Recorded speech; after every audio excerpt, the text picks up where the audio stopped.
Hey, this is Don from Padlock Technologies again with another question about IBNS 1.0 versus IBNS 2.0. So I'm not going to do a whiteboard because I would be writing for days, but I'm going to give you a brief overview of the two, what you should probably be using now if your software supports it. That's key. And then why. So IBNS 1.0 is kind of how everybody's been trained, or I like to say classically trained, if you know anything about network access control. Why? Because every piece of Cisco equipment actually supports it. Doesn't mean it's the best option to put in your environment if you have the option to do IBNS 2.0. So what is the difference? Well, IBNS 1.0 is a per interface configuration. Now, the global configurations are pretty much the same. That is not the difference there. The interface configurations is where a lot of the stuff starts changing, and there's other things that you can do in IBNS 2.0 that you can't do in 1.0. So what I mean by interface configurations? Well, all your configurations like authentication, host mode, multi-auth, multi-domain, stuff like that, all of that stuff is at the interface level. Um, all your .1x, MAB, WebAuthn, if you did that on that, which is guest access on wired, which nobody does, which I suggest nobody do in the first place. I've never seen someone allow guest access on wired. It's always wireless. So let's get that out the way. There's a lot of configurations that normally you wouldn't do in IBNS 2.0. Difference between the two is IBNS 2.0. If you are used to something like modular queuing framework, or MQC, which is modular queuing command line, which comes from the QoS kind of background, it follows that flow. So you have class maps and you have policy maps, where in IBNS 1.0, that doesn't even exist. Um, Now, the benefit of that is, benefit number one is you reduce the chances of misconfiguration greatly. Why? Because since you got to put all the commands in IBNS 1.0 at the per interface level, there's a greater chance to misconfigure a configuration, misconfigure a command, miss a command. All kind of stuff can go wrong. I mean, it literally goes up astronomically the more switch ports you got to configure, compared to IBNS 2.0, which is a policy-based policy map style, and you reference the policy map, right? So as long as your policy map is correct, every port that you reference that policy map on, 802.1x should work perfectly fine, right? And this is intent-based networking, right? Now, the other thing is, in IBNS 2.0, you have these things called critical data access and critical voice access, which you do not have in IBNS 1.0. What are those? Well, in a situation where ICE is down, you don't want people to not be able to get on the network because they can't authenticate and be authorized to get on the network. Well, with the critical access or data access and critical voice access, what that's going to allow you to do is, if ICE should happen to go down. Now, when I say happen to go down, I mean it's marked as down on the switch. Technically, ICE could still be up, but if you have a networking issue that causes it to go down, especially if you're doing something like automated radius probes or user probes under your radius server configurations, which send probes to ICE.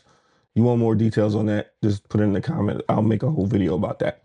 But if it marks it as down, well, you don't want people to not have access. So in IBNS 2.0, what you can do is you can set up the policy where, if ICE is down and people are already authorized, don't do anything. Pause reauthentication, authorize the port.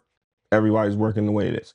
If people aren't authenticated and authorized, it's going to put it in this thing called critical data, critical voice. Now, critical voice is pretty simple. That's just adding, your phones to the voice VLAN, right?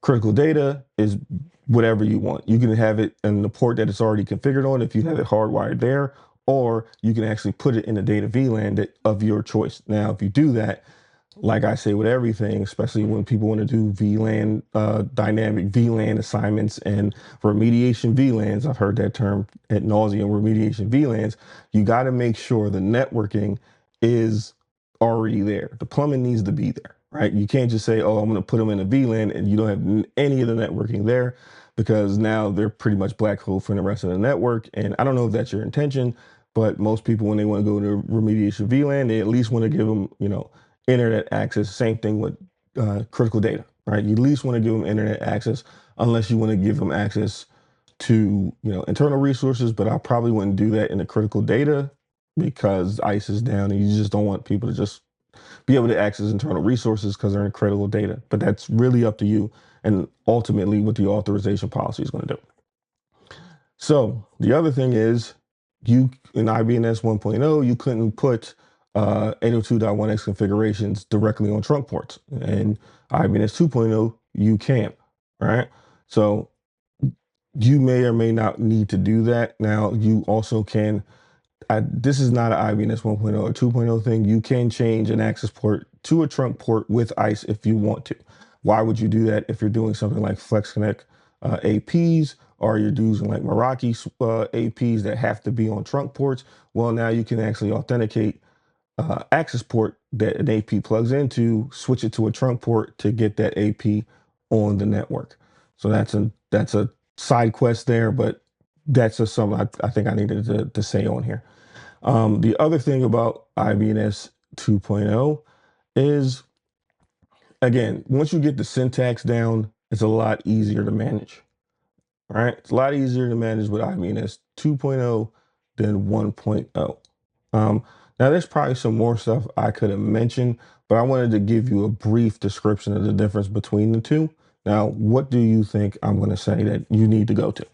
IBNS 2.0 is obviously what I'm going to say to go to. Right now, if you are a Catalyst Center user, or formerly known as DNAC, this is what DNAC does behind the scenes. This is what the IBNS 2.0 is, what they implement behind the scenes, because it's just easier to do. It's more modular. Again, the other thing from a benefit standpoint is every time you put a line of code on a port, it takes a little bit of the memory, compared to IBNS 2.0, which, since you're referencing a policy map and it's always just that one policy map there, you're not taking little, it's not noticeable, right? It's not noticeable until you have a whole bunch of ports, that you're taking a little slice of memory every time you're putting static configurations on a port, right? Um, I think that's about it. I mean, you should be going to IBNS 2.0. If you are using IBNS 1.0 and you want to go to 2.0, here's something you need to worry about. You need to clear all the configurations on the port, the 802.1x configurations at the port level, before you just convert it to IBNS 2.0. If you don't do that, what's going to happen? Well, it will look at the configurations at the port, and it will try to create its own policy, and it will put a ton of garbage in your switch, and you won't have any clue whatsoever what this thing actually does, because it's kind of mimic what you already have from a 1.0 perspective and try to make its own policy using 2.0. So always wipe the configurations on the access ports going downstream before you move it to 2.0. Now, the show commands are a little bit different. Instead of show authentication session, you're doing show access session. But if you know, it's not that hard to get used to. But I would definitely go to 2.0. Now, if you try to convert this from 1.0 to 2.0, here's another thing you need to worry about. This is not something you can revert back to. So once you go to 2.0, it literally tells you this command that you're putting in, or this conversion that you're doing, is not something you can there's no fallback for this. There's no rollback for this. The only way you can roll back is if you completely wipe the switch and go back to 1.0.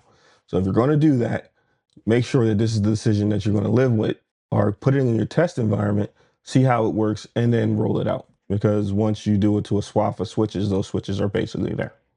So that was my comparison of 1.0 to 2.0. There's probably some more stuff I could have said, but I don't want this video to be too long. If you are looking to put, ICE in your environment, or possibly get an assessment on ICE that you already have, it's going to be linked in the description below. Discovery call. We can talk about, either putting ICE in your environment, what that looks like, or assessing what you already have, because there's probably some holes in your environment that you're unaware of that can potentially cause problems later on down the line. This is Don from Padlock Technologies. I hope this video was informative. Thank you, and have a nice day.